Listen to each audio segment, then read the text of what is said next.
Chief secretary అనేది విన్నాం sir. Special chief secretary బాధ్యతలు ఎలా ఉంటాయి? అంటే బాగా స్పెషల్గా ఉన్న వాళ్ళని స్పెషల్ చీఫ్ సెక్రటరీ పిలుస్తారు. అంటే ఎవ్రీ డే సీఎంకి కనెక్ట్ అయి ఉంటారా సార్, అలా అనుకోవచ్చా? నో అట్లా ఏం కాదు. సో టెక్నికల్ ఆన్సర్ ఏముంది అంటే ప్రతి ఒక్కరికి జీవితంలో ప్రమోషన్ దొరుకుతుంది. సో మా ఐఏఎస్లో కూడా అట్లే ప్రమోషన్ ఛానల్స్ ఉంటాయి. సో చివర్లో లాస్ట్ ప్రమోషన్ చీఫ్ సెక్రటరీగా ఉంటుంది. బట్ మనందరికీ తెలుసు చీఫ్ సెక్రటరీ ఒకే వ్యక్తికి ఆ బాధ్యత వస్తుంది. బట్ ఆ క్యాడర్లో ఎవరైనా చేరిపోయారో అంతకంటే ముందు ఫర్దర్ వాళ్ళకి ప్రమోషన్ ఇచ్చే అవకాశం లేదు. అట్లాంటి వాళ్ళ కోసం ఈ పదం వాడతారు. అంటే సేమ్ కార్డర్లో ఉన్నాము, ది చీఫ్ సెక్రటరీ కాదు, బట్ అదే కార్డర్లో ఉన్నటువంటి చీఫ్ సెక్రటరీగా ఉన్నాను. That's very nice sir. ఇమీడియట్గా తెలంగాణలో ఒక 3 ఇంపార్టెంట్ చేంజెస్ చేయాలి అని అంటే మీరు ఏం చేస్తారు సార్? సో నేను నా వర్క్కి సంబంధించిన విషయాలు చెప్తాను. నేను మెట్రోపాలిటన్ ఏరియా బాధ్యత చూస్తున్నాము. హైదరాబాద్, సైబరాబాద్ మరియు మల్కాజ్గిరి ఈ 3 కార్పొరేషన్స్ని కలిపితే హైదరాబాద్ మెట్రోపాలిటన్ ఏరియా వస్తుంది. ఔటర్ రింగ్ రోడ్ లోపు ఉన్నటువంటి అన్నిటినీ కలిపి ఇది ఒక మెట్రోపాలిటన్ ఏరియా ఉంది. సో ఈరోజు పరిస్థితి ఎట్లా ఉంది అంటే మన అందరూ హైదరాబాద్లో నివసిస్తున్నాము. భారతదేశంలో మన హైదరాబాద్ని వేరే ఏ నగరంతో పోల్చినా ప్రతి ఒక్కరూ హైదరాబాదే బెటర్ నగరము, ఇక్కడే ఉండాలి. సపోజ్ మనము బెంగళూరుని హైదరాబాద్తో పోలిస్తే Hyderabad is a better city, గుడ్గావ్ని హైదరాబాద్తో పోలిస్తే Hyderabad is a better city. అంటే దీంట్లో రెండో ఆలోచన ఏమి ఉండదు. బట్ మనము ఒకవేళ హైదరాబాద్ని గ్లోబల్ సిటీస్తో పోలుస్తూ ఉంటే, అండ్ గ్లోబల్ సిటీస్ అంటే నేను న్యూయార్క్, లండన్ గురించి మాట్లాడట్లేదు. మనకు సౌత్ ఈస్ట్ ఏషియాలో కొన్ని సిటీస్ ఉంటాయి. ఉదాహరణకి బ్యాంకాక్ కావచ్చు, కువాలాలంపూర్ కావచ్చు, మనీలా కావచ్చు, జకార్తా కావచ్చు. ఇట్లాంటి సిటీస్తో కూడా మన హైదరాబాద్ని పోలుస్తూ ఉంటే, అంటే మనము ఫ్రాంక్గా ఉండాలి కొన్ని విషయాల్లో. ఈ సిటీస్ కంటే కూడా మన స్థాయి ఇంకా చాలా చాలా తక్కువగా ఉంది. అంటే న్యూయార్క్, లండన్, దుబాయ్ గురించి నేను మాట్లాడట్లేదు. ఈ సిటీస్ స్థాయి వరకు కూడా ఎదగడానికి మనకు చాలా స్కోప్ ఉంది. సో గత 3-4 మాసాల నుంచి నేను ఒక ఎక్సర్సైజ్ ఏం చేస్తున్నాను అంటే మన సిటీలో లివేబిలిటీని ఇంకా పెంచుకోవడానికి ఏమేమి చేయవచ్చు. సో కనీసం ఈ స్థాయిలో ఉన్నటువంటి సిటీస్కి సమానంగా మనము కూడా ఎదగలము. సో గత ఒక 3-4 నెలల నుంచి జరుగుతున్నటువంటి ఎక్సర్సైజ్ ద్వారా ఒక 100 ఇంటర్వెన్షన్స్ గుర్తించడం జరిగింది. ఈ 100 పనులు చేయగలిగితే మనము కూడా ఆ స్థాయికి చేరగలము. అండ్ ఈ 100 ఇంటర్వెన్షన్స్ అంటే ఏదో దీర్ఘకాలికమైన ఇంటర్వెన్షన్స్ కాదు. అంటే పూర్తి చేయడానికి 10 సంవత్సరాలు పడతాయి, 5 సంవత్సరాలు పడతాయి, అట్లాంటివి కాదు. సంవత్సరం, 6 months, 1.5 years అంటే చిన్న వ్యధిలోనే వాటిని మనము ఇంప్లిమెంట్ చేసి రిజల్ట్స్ కూడా వచ్చే స్థాయికి తీసుకువెళ్ళగలము. సో అట్లాంటివి ఉన్నాయి. అండ్ ఇందులో చాలా పెద్ద రేంజ్ ఉంది. సో ఉదాహరణకి మన సిటీలో చాలామంది వాళ్ళ దగ్గర పెట్స్ ఉంటాయి అనుకోండి. సో సిటీని పెట్ ఫ్రెండ్లీగా ఇట్లా చేయవచ్చు. సిటీలో ఎక్కువ ప్లే గ్రౌండ్స్, ఈరోజు చాలామంది పేరెంట్స్కి వాళ్ళ పిల్లల్ని ఏదో ఒక రూపంలో స్పోర్ట్స్ ఆడించాలి. సో అఫోర్డబుల్ ప్లే గ్రౌండ్స్, రకరకాల స్పోర్ట్స్తో కూడిన కనీసం ఒక 100 ప్లే గ్రౌండ్స్ సిటీలో కొత్తగా ఇట్లా తయారు చేయవచ్చు. ఇవి స్టేడియంస్ కాదు, జస్ట్ ప్లే గ్రౌండ్స్. అక్కడ బేసిక్ ఫెసిలిటీస్ ఉంటాయి. మీరు సరదా కోసం కానీ కొంత సీరియస్నెస్తో కానీ అక్కడికి వెళ్ళి ఆడుకోవచ్చు. మన సిటీస్లో ఎంతోమంది స్ట్రీట్ వెండర్స్ ఉంటారు. అండ్ స్ట్రీట్ వెండర్స్కి కూడా జీవనోపాధి అవసరం ఉంది. సో ఒక నియంత్రణ వ్యవస్థ కింద ఒక కంఫర్టబుల్ పద్ధతిగా స్ట్రీట్ వెండర్స్ని మన సిటీలో ఎట్లా మనము ఆదుకోవచ్చు. అదేవిధంగా కొన్ని దగ్గర మనకు తెలుసు భారీ వర్షం కురిసేటప్పుడు కొన్ని దగ్గర వాటర్ లాగింగ్ అయిపోతాయి. సో వాటర్ లాగింగ్ లేని సిటీగా ఎట్లా దీన్ని తయారు చేయవచ్చు. ఫుట్పాత్స్, పేవ్మెంట్స్ని ఎట్లా మంచిగా చేయవచ్చు, ట్రాఫిక్ని ఎట్లా నియంత్రించుకోవచ్చు. సో ఇట్లాంటి చాలా ఒక 100 అంశాలు ఇందాక చెప్పినట్టుగా వీటన్నిటిని మనము చాలా చిత్తశుద్ధితో అమల్లోకి తీసుకురాగలిగితే మన సిటీ లివబిలిటీ చాలా చాలా పెరుగుతుంది. సో ప్రత్యేకమైన అంటే మనము హైదరాబాద్ గురించి పెద్ద ప్రాజెక్ట్స్ వింటూ ఉంటాము. ఫ్యూచర్ సిటీ కడుతున్నాము, మూసీ రివర్ ప్రక్షాళన ప్రాజెక్ట్ నడుస్తూ ఉంది, కొత్త ఫ్లైఓవర్స్ వస్తూ ఉన్నాయి, ఎలివేటెడ్ కారిడోర్స్ చేస్తున్నాము. అవన్నీ ఒక పక్క ముఖ్యమే. బట్ గ్రాస్ రూట్ స్థాయి నుంచి మన లివబిలిటీని ఎట్లా మెరుగుపరుచుకోవాలి, ఇతర సిటీస్తో పోలిస్తే హైదరాబాద్ కూడా సమానంగా ఉన్నట్టుగా అట్లాంటి ఒక ఖ్యాతి ఎట్లా చాటాలి, అట్లాంటి పనిలో నేను ప్రస్తుతానికి పూర్తిగా నిమగ్నంగా ఉన్నాను. ఇప్పటి వరకు మీరు చాలా చాలా డిపార్ట్మెంట్స్లో వర్క్ చేశారు. ఇన్నాళ్ళుగా మీరు తీసుకున్న ఒక 3 కీలకమైన నిర్ణయాలు తెలంగాణ మార్చేసిన పాయింట్స్ అంటే ఏం చెప్తారు సార్?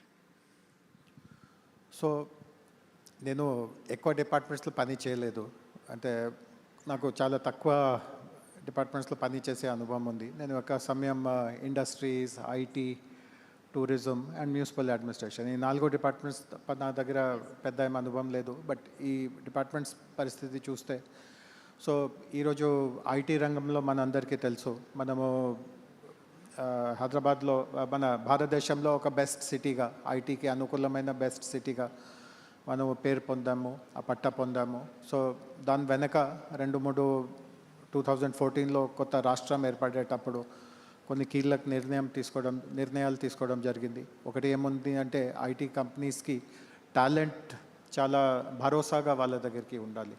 అంటే సిటీలో ఎంతైనా పెద్ద పెద్ద బిల్డింగ్స్ ఉన్నా, ఇంకా ఏదైనా మంచి రోడ్స్ ఉన్నా, బట్ అక్కడ టాలెంట్ సరిగా దొరకకపోతూ ఉంటే ఏ కంపెనీ మీ వైపు చూడరు.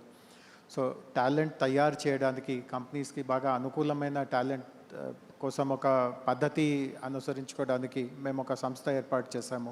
టాస్క్ అనే పేరుతో సంస్థ ఉంది. అది ఒక చాలా మంచి నిర్ణయము. తర్వాత ఈరోజు టెక్నాలజీ సెక్టర్లో ముఖ్యంగా ఇన్నోవేషన్కి చాలా పెద్ద పీఠం ఉంది. అంటే ఏ కంపెనీ అయినా ఇన్నోవేషన్ చేయలేకపోతూ ఉంటే వాళ్ళకి భవిష్యత్తే ఉండదు. అట్లాంటి ఒక చాలా స్పష్టంగా ఒక విషయం అందరికీ తెలిసిపోయింది అన్నమాట. సో 2014లో ఈ సిటీలో అంత ఇన్నోవేషన్, అంత స్టార్టప్స్, ఆంటర్‌ప్రెన్యూర్‌షిప్ అంతా ఉండేది కాదు. సో టీ హబ్ లాంటి సంస్థలు మొదలు పెట్టడం, అది కూడా ఒక చాలా కీలక నిర్ణయము. అండ్ మూడవ చాలా ముఖ్యమైన నిర్ణయం ఏముంది అంటే, అది ఈ రోజు వరకు కూడా ఎక్కడైనా నాకు అవకాశం దొరుకుతూ ఉంటే ఆ నిర్ణయాన్ని అమలు చేస్తూ ఉంటాను. అది ఏముంది అంటే, ఎక్కడ ప్రభుత్వంలో ఖచ్చితంగా కొంత టాలెంట్ ఉంది, కొంత మెరిట్ ఉంది, బట్ కొన్ని రకమైన యాక్టివిటీస్ పూర్తి చేయడానికి మనము బయట చూడాలి. అంటే ప్రభుత్వంలో ఉన్న టాలెంట్ కంటే మించి టాలెంట్ మనకు బయట దొరుకుతుంది. సో అట్లాంటి వాళ్ళని కూడా ప్రభుత్వంలోకి తీసుకురావడం. సో నేను ఇందాక టీ హబ్ గురించి చెప్పాను. టీ హబ్లో సుమారు ఒక 100 మంది పని చేస్తూ ఉంటారు. మీరు ఎప్పుడైనా టీ హబ్కి వెళ్ళి ఆ 100 మంది ఎవరు అనే వకాబ్ చేస్తే, ఒక వ్యక్తి కూడా దాంట్లో గవర్నమెంట్ మనిషి కాదు. వాళ్ళందరినీ మనము బయట నుంచి వాళ్ళలో ఉన్న టాలెంట్. సో ఇది ప్రభుత్వ వ్యవస్థలో ఇది ఒక చాలా పెద్ద నిర్ణయము. దట్ మన టాలెంట్ కంటే బయట టాలెంట్ ఇంకా మెరుగుగా ఉంటుందో వాళ్ళని లోపలికి తీసుకువస్తాము. సో ఈ మైండ్ సెట్, ఇట్లాంటి ఒక కొత్త ఆలోచనతో, ఒక కొత్త విధానంతో ముందుకు వెళ్ళడము. అండ్ టీ హబ్లో ఎట్లా జరిగిందో, కనీసం ఈరోజు ఇంకా చాలా రంగాల్లో అట్లాంటి వ్యవస్థ మేము ముందుకు తీసుకువెళ్తూ ఉన్నాము. సో అది గవర్నమెంట్లో కూడా ఆ సమయంలో చాలా ఒక కొత్త పద్ధతి.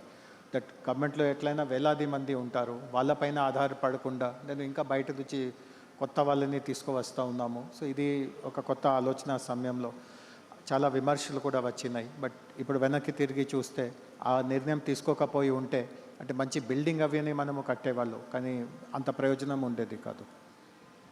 ఐటీ తర్వాత మళ్ళీ ఉద్యోగ అవకాశాలు ఏ ఫీల్డ్లో ఎక్కువ అవకాశం వచ్చేది ఉంది? అలాగే ఇప్పుడు విద్యార్థులు ఎటువైపు వాళ్ళ ఎడ్యుకేషన్ కెరియర్ని మార్చుకుంటే అవకాశాలు బాగా వస్తాయంటారు? సో ఒక అంతర్జాతీయ సంస్థ ఉంది, వరల్డ్ ఎకనామిక్ ఫోరం.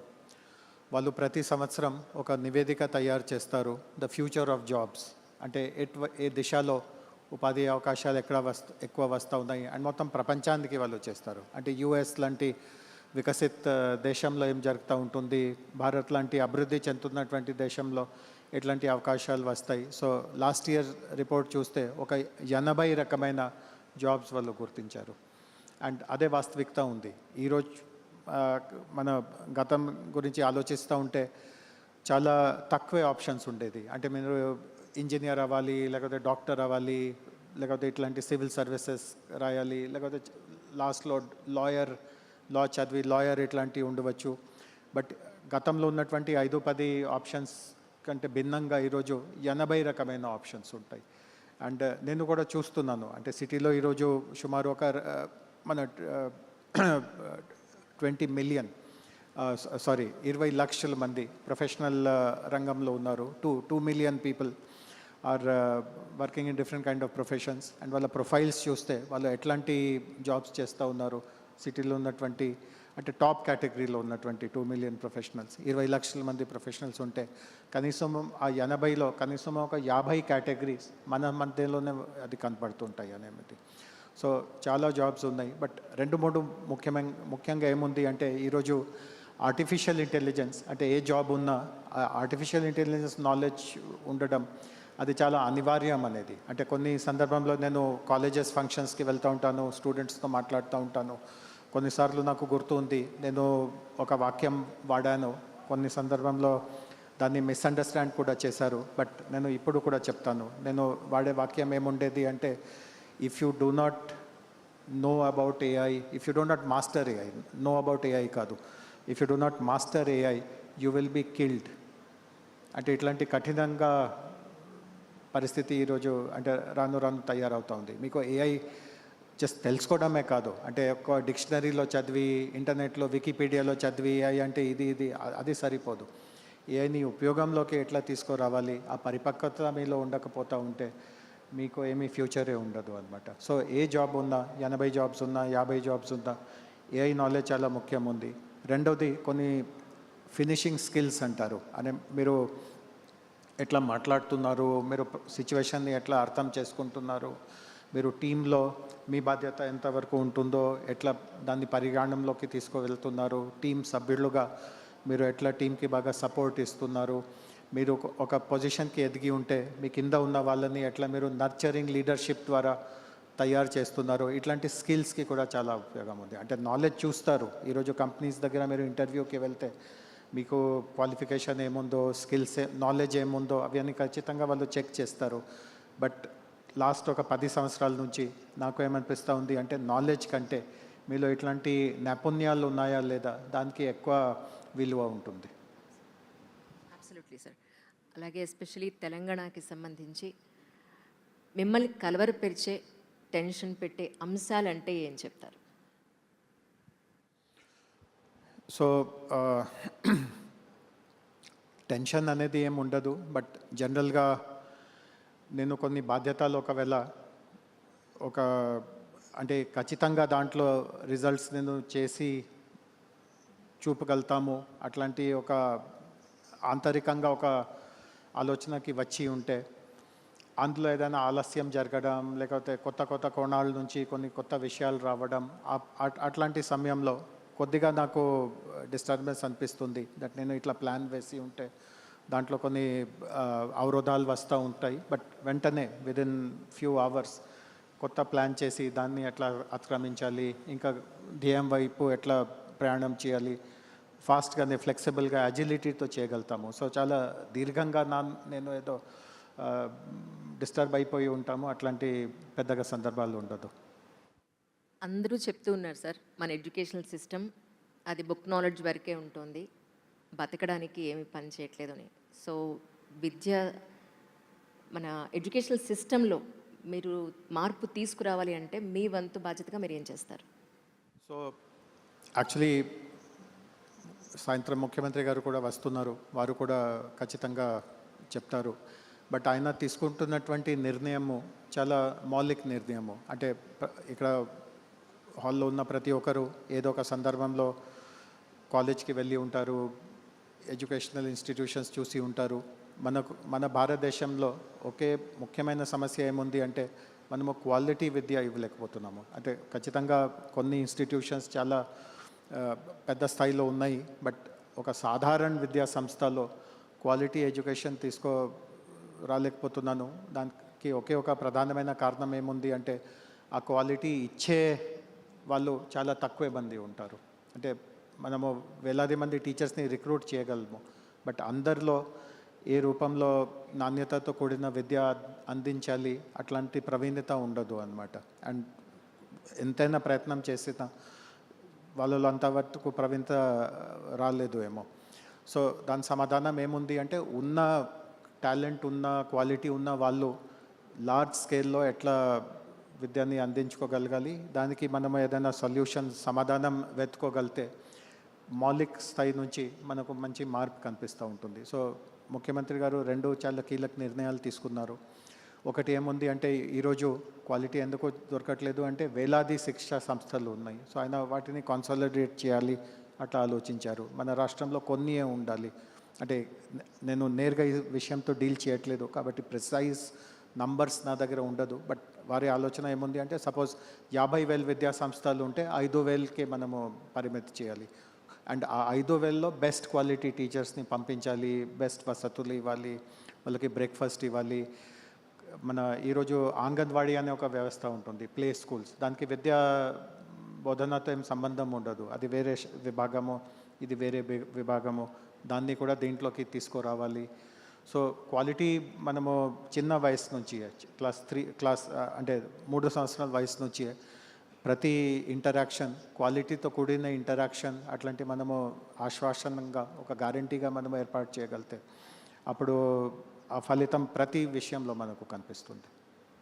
టైం 15 నిమిషాలండి కరెక్ట్గా. మాకు ముందు కూడా టైమర్ పెట్టారు, టైమ్స్ అప్ అని. Thank you sir, thank you so much once again. Thank you sir. Thank you, sir. Thank you very much. May I call upon Sri Kalyan Garu, whole-time director, Sai Silks Kala Mandir, వారిని వేదిక మీదకి విచ్చేసి memento మరియు shawl